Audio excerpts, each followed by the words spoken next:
দাদি, আমার একটা আর্জি ছিল। বয়স তো অনেক হলো। এবার একটা বিয়ে দাও না।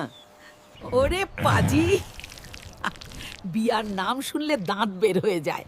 কেমন বউ চাস? গ্রামের কালো মেয়ে? ছি ছি দাদি। গ্রামের মেয়ে কেন, বিয়ে করলে শহরের স্টাইলিশ মেয়েই করব, যারা পিৎজা খায় আর সেলফি তোলে। শোন নাতি, শহরের মেয়েরা ফার্মের মুরগি, দেখতে সুন্দর কিন্তু কাজে জিরো। না দাদি, আমার শহরের পরেই লাগবে। এই দেখো মা, আমাদের পাত্র, গ্রামের হিরো হাল্ক, গায়ে অসুরের শক্তি। ইস, এটা মানুষ না মহিষ? গায়ে কি বিশ্রী কাদার গন্ধ। Hello mister. তোমার ব্যাংকে কত টাকা আছে?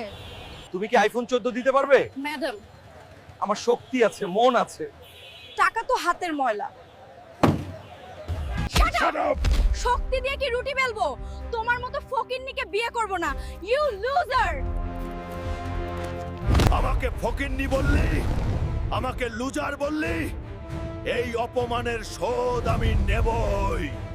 কাঁদিস না ভাই, দেখিয়ে দে তুই কি জিনিস। কিরে হাল্ক, ছ্যাঁকা খেয়ে বাঁকা? শহরের মেয়ে পাত্তা দেয়নি বলে গোবর কুড়াচ্ছে। হাস তোরা হাস, আজ আমি গোবর কুড়াচ্ছি, কাল টাকা কুড়াবো। সবচেয়ে বড় ধনী হয়ে তবেই দম নেব। পরিশ্রম, দিন রাত পরিশ্রম, সাফল্য আসবেই। দাদি দেখ, একটা গরু দিয়ে শুরু করেছিলাম, এখন আমার তিনটা বড় ডেইরি ফার্ম। টাকার বিছানায় ঘুমালে আর পিঠ ব্যথা করে না।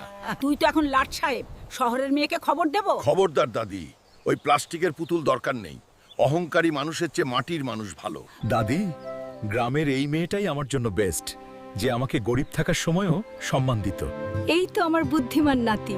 চেহারা বা স্টাইল না, পরিশ্রম আর টাকাই আসল পাওয়ার। শহরের মেয়ে রিজেক্ট করেছে তো কি, আমি গ্রামের রাজা। আর বকবক করিস না, বাসর ঘরে যা। বন্ধুরা, হালকের খামারের দুধ খেয়ে সাবস্ক্রাইব করো। তোমরা কেমন জীবনসঙ্গী চাও, গ্রামের না শহরের? কমেন্টে জানাও। টাটা।